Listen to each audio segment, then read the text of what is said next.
This is the most powerful Ford Explorer ever produced, the Explorer ST. This 2020 Explorer ST model sits on a brand new platform for 2020 that is longer and more rigid than ever before, and it has 400 ponies under the hood. The ST gets sport-tuned suspension, sport seats, and a whole lot more. Is this the right SUV for you? Find out. A big thanks to PackyWeb Ford for making this video possible. If you're in the market for a brand new or used Ford, definitely check out PackyWeb Ford in Downers Grove. Their URL is on the screen and in the description below. The new platform for the Explorer is definitely a huge improvement over the last generation. The bloated look is gone, and now the front, sides, and rear look a lot more athletic and chiseled. The wheelbase also increased by 6 inches to give more room in the second and third row. Now, as for the ST trim, all of the chrome on the exterior is replaced with black trim pieces. The front black grille is exclusive to the ST, and of course so is the ST badge. The headlights and fog lights are now full LED as well. On the side, the ST gets black power folding mirrors, acoustic glass, and all of the window surrounds are now black. The roof rack also has black end caps. The 20-inch aluminum wheels you see here are exclusive to the ST trim as well. The backside is very boxy and the sides are squared off. The LED taillights get some blackout treatments on the side, the middle chrome bar is replaced with a black one, and you get a spoiler and large privacy glass. And toward the bottom, of course, you do see a set of quad exhaust tips. Of course, we have to talk about the engine. The Explorer ST utilizes a 3-liter turbo V6 pushing 400 horsepower and 415 pound-feet of torque. It is mated to a 10-speed automatic. And with this engine and transmission combo, the Explorer ST does 0 to 60 in around 5 seconds, which is really quick. And fuel economy isn't bad either on this ST. The trunk in Explorer ST is nice and big, even behind the third row. There are some small hidden storage spaces on both the right and left side. But if those weren't enough, simply lift up the cover to reveal a ton of hidden storage underneath. Now the ST provides power folding third row seats, so all you have to do is press a button on the right side, then you'll watch the seat fold down in about 10 seconds. Now the second row of the Explorer definitely doesn't disappoint. There's so many good things happening back here. Let's start with the comforts. Now these seats, they feel and look very comfortable. Because this is the ST trim, you get leather everywhere. So you get a nice designed leather seat and door panels with their special stitching. They look really nice. And they also feel very nice too, although I feel like they could be a little bit better because the bottom cushion is a bit narrow and the back takes getting used to, but overall it's still very comfortable. Now the seats also adjust, so you can slide forwards and backwards to generate more legroom for the third row, and these also lean forward and backwards, so that's really nice. Now let's talk about amenities, because there's so many back here. Starting with the sunshades for the windows, that's really nice for blocking out the sun, especially if you have like a baby or a kid sleeping back here. You see the huge panoramic roof that goes from the front all the way to the back, lets so much light in. And over here you get a ton. Climate control, okay, which you can control your heated seats. Yes, they do come standard on this ST edition. Now you can also control your vents. It's the ones that's up here that's blowing your face. You can turn that off or on, and you can control the ones towards your feet. So that's pretty cool that you can control both vents, and you get plenty of plugs. So you get one USB port, you get one USB-C port, and you get a regular 110V outlet for your laptop or whatever else you may want to charge. So there's definitely a ton of amenities back here as well. Now, in terms of space, there's plenty of space. I'm 5'10". This is not my driving position. The seat actually moves backwards like probably 45 inches when you get out. So when I'm actually driving, there's a lot more leg room. So, but even with this all the way back, I still have a good 4 inches, but really it's more like 8 inches left. Now, in terms of headroom, there's plenty of it. And because these arch captain chairs, plenty of width. Now, something to note, And all 2020 trim models for the Explorer, they come with a 6-seat configuration, meaning the second row is configured with captain chairs by default. Now, if you wanted to add a 7th seat, you can. It's an optional feature. You could add an extra seat here. It's about $500 extra. It just depends on if you're looking for that or not. Now, when you don't have an extra chair here, you do have a console on the bottom. It's pretty sturdy, pretty plain looking, but sturdy. And they need to be sturdy because if kids or whoever are stepping on it, it's not going to break. But this holds, drinks, your cup holders, your phone, and whatever else you want to throw back here. But it's definitely very comfortable, and it's a pleasant place to be in the second row. Now, to move into the third row, you have two options. You could either fold this down or try to move in between the captain chairs, which actually looks doable. I'm going to give that a try. But before I do, let me show you how easy it is to fold this down. Simply press this button. Okay, so the seat kind of moves forward halfway, and then you have to push it manually. And then there you go. So with the second row all the way to the back, and I'm 5'10", my feet, or my knees, I should say, will hit the back. Now, of course, because there's so much space in the second row, if you simply move the second row up a little bit, or second row seat up a little bit, then there's plenty of leg room. So overall in the third row, it's actually not bad. There's plenty of headroom. In terms of width, I would say plenty of it. The leg room would be fine if the second row passengers moved up a little bit. So for kids, definitely not a problem. Even for adults, I would say maybe short distances would be okay. Now, moving on to the front, let's take a look at these seats. Usually manufacturers like to put things on the headrest. In terms of the trim level over here, it's actually on the seat, ST. But you can see the design, pretty sporty looking, and I'll let you guys know how comfortable this is after I go for a drive. Now, look at the door panel. You can see it's a mix of leather and plastic, and I love that aluminum surround for the handles. I think that looks really nice, especially with the speakers integrated, right? And then moving on to the dash, the infotainment, climate control, the center armrest, center console, and then take a look at this huge gauge cluster and the steering wheel. Let's start out by looking at the infotainment system. This is the standard one that you get. This is an 8-inch screen. It's a touch screen, and it's fairly responsive. Phone, navigation, apps, audio, settings, as you can see, pretty responsive. There's a slight lag, but overall it's not too bad. And you can get Apple CarPlay, Android Auto on here standard. That's not an issue. And there's a whole lot of things you can control here. You could also get Wi-Fi hotspot, and there's vehicle settings you can change. There is so much that you can do with this. This is really nice. Now, moving on from here, if you go down, this is where you get some manual buttons and climate control. Now, of course, the volume, tune, hazard light, some of these are over here, very simple. This is the camera button. So as you can see, this is equipped with a 360 view camera, so you can see all around your Explorer, and this is what it looks like behind you. Now, this is a little grainy, so the resolution could be better. And as you can see, you can change different views. Now it's a full screen. Now, if you wanted to see just around you or in front of you, right? There's a whole bunch of things that you could choose from, but the resolution is a bit grainy. Now, moving on, as you can see, climate control. This looks actually pretty fancy. Heated seats, cool seats. Okay, 3 settings, and this is for heated steering wheel. Same thing on this side, except no steering wheel, of course. Dual climate control over here, auto, and you got some defroster options, and you could turn it on or off however you want to configure it.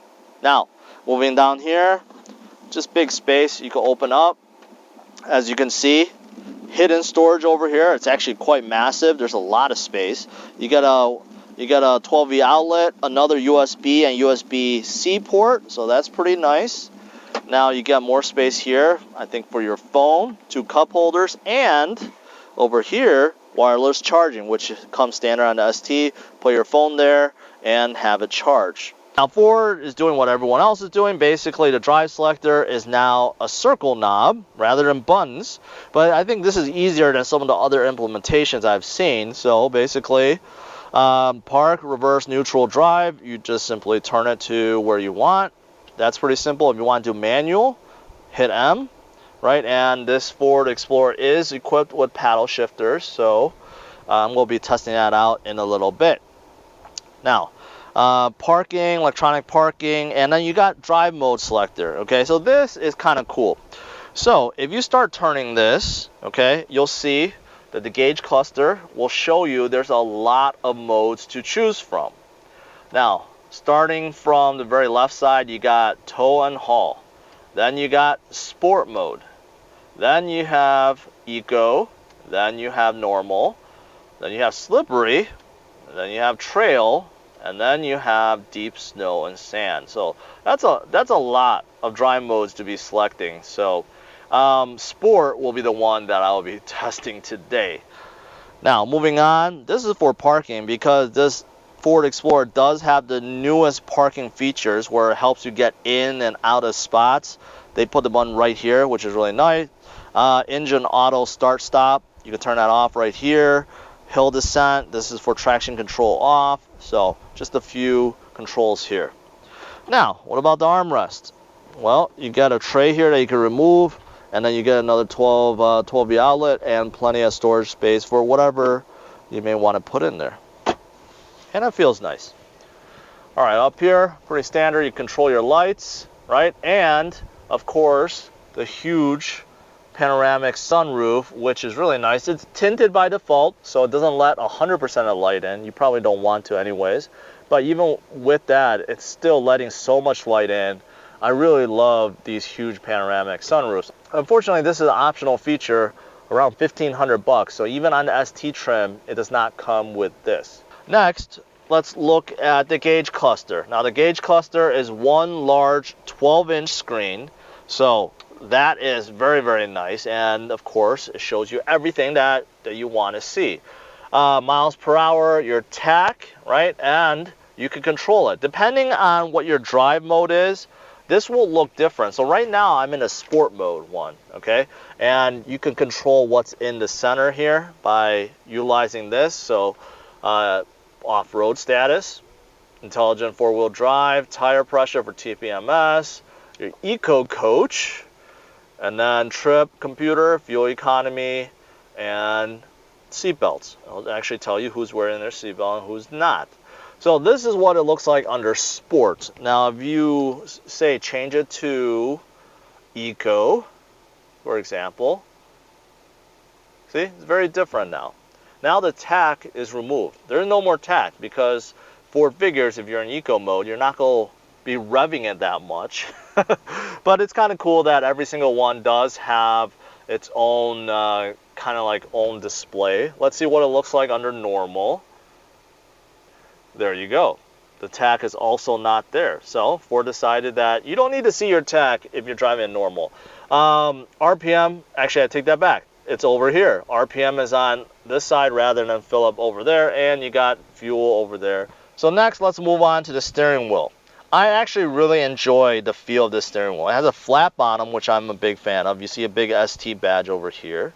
Now, the design in the middle is not the most pleasing. Looks a little bit dated, but I could forgive that because the feel is absolutely fantastic. It's a very, very thick steering wheel.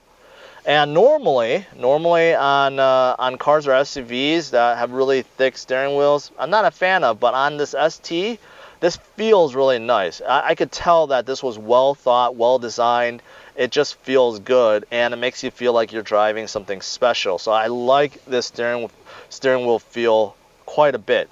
You got some paddle shifters over here. Unfortunately, they're just plastic. They don't really stick out or anything. And you got some menu buttons over here. You got menu control, phone control. This is for your radio and cruise control, but you could see the buttons and they look very plain. So that's why over here looks a little bit dated, but if you look at the whole thing, actually it looks quite sporty, especially with the flat bottom. So I'll let you know how this feels once I start driving.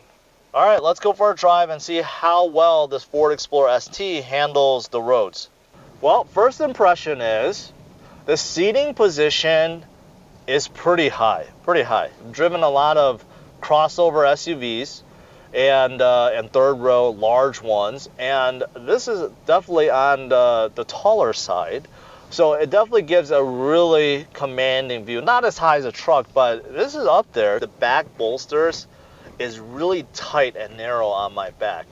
And I wish it was adjustable, because right now I feel like it's a little bit too much even for me. I'm not the smallest guy in the world, but I know there's a lot of people that's much bigger than me, and I know they're going to feel like this is a bit too much. Now the bottom cushion is fine. I'm not sliding around in it. I do feel like the width is pretty good. It's just the back is a little bit too aggressive for me. Now this Explorer is keeping me within the lanes. It doesn't really shake or anything, but I do see it in the gauge cluster, and it just kind of helps me steer back. That's part of Ford's Co-Pilot 360 safety suite, which is pretty standard across manufacturers now, but it comes with a whole lot. Everything you're looking for, like lane keep assist and warning and blind spot monitoring and auto braking, auto high beams, cross traffic alert. Jeez. Okay, that got up to speed way too fast. I'm letting off the throttle, and because I'm in sport mode, it's holding my revs for me. It's expecting me to continue to accelerate, but man, when you put your foot down, you get pushed back in your seat. It's it's really fun. It's really fun. I think those of you guys that are looking for strong acceleration, you want to have some fun in a family vehicle like this, yeah, this is definitely something that you should be looking at. This steering wheel, although it's really thick, I like the feel, and it makes me feel like I'm more in control, especially when combined with the total package here, with the acceleration, with the handling, right? I think this steering wheel is fantastic. Feel like the steering actually feels pretty good. It's not very heavy. It's not on the light side. It's pretty precise, even though it's electronic steering, but it doesn't feel vague. I actually enjoyed the steering quite a bit. It's the first time I've ever seen it. Exhaust tips. The exhaust doesn't come straight out of the back. It actually comes out from the bottom of the exhaust tips. The quad exhaust tips in the back, it actually comes on the bottom, because Ford doesn't want the tips to get dirty, so they actually make the exhaust come out the bottom. That's the first time I've ever seen that before.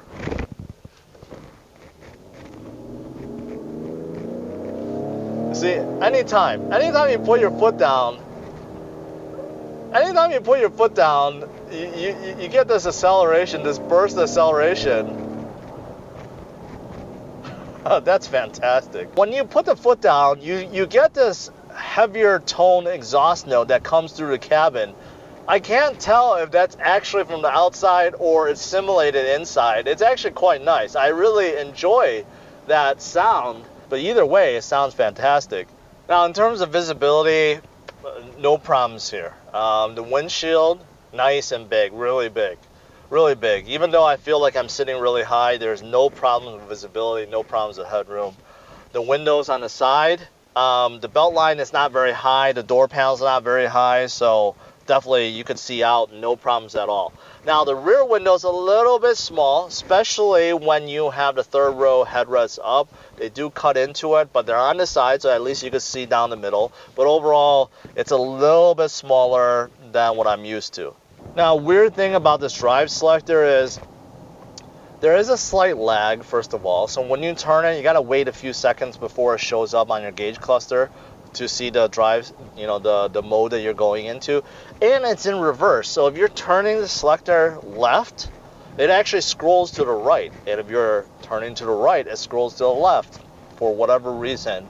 So you just gotta get used to that when you're flipping it. So this suspension on normal roads is not bad, even though it's stiffer. It's supposed to be more of a sporty SUV, a sporty ride. But I went over a lot of bumps and so forth, and I feel fine. So it's not really stiff. So if you're expecting this is gonna be a super stiff ride, it's not that at all. Yeah, I just came to a stop. In terms of the brake feel, it's a little twitchy, and it has a stiff feel, so it makes you want to kind of like mash on it more, but it catches on really quick too. So it's just something that you got to get used to. A little bit twitchier than some of the other cars I've driven.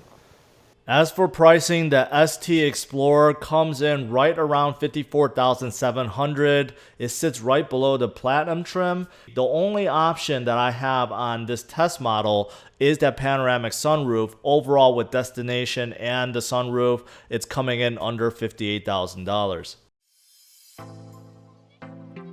Lastly, let's talk about the good and bad to this brand new Explorer ST. Starting with the good, on the outside it definitely has an athletic and chiseled look. It has a huge trunk with tons of hidden storage. It's spacious in all rows. The ST definitely has a very powerful engine with quick acceleration. There are tons of standard safety features and amenities. And lastly, the ST provides a comfortable ride with a commanding view. As for the bad, there's a few. The cabin quality and looks trails behind its rivals. The 7-seat option now costs extra. The drive mode selector is a bit slow and reversed. The non-standard gear selector takes time to get used to. And lastly, the ST seats are a little bit too narrow and too bolstered on the back. Overall, I'm giving the new Explorer ST a score of 96, and if you want to see how this compares with its peers, then check out driversonlyrankings.com. Thanks for watching, guys. Make sure you hit the like and subscribe to the channel and check out some of these other videos.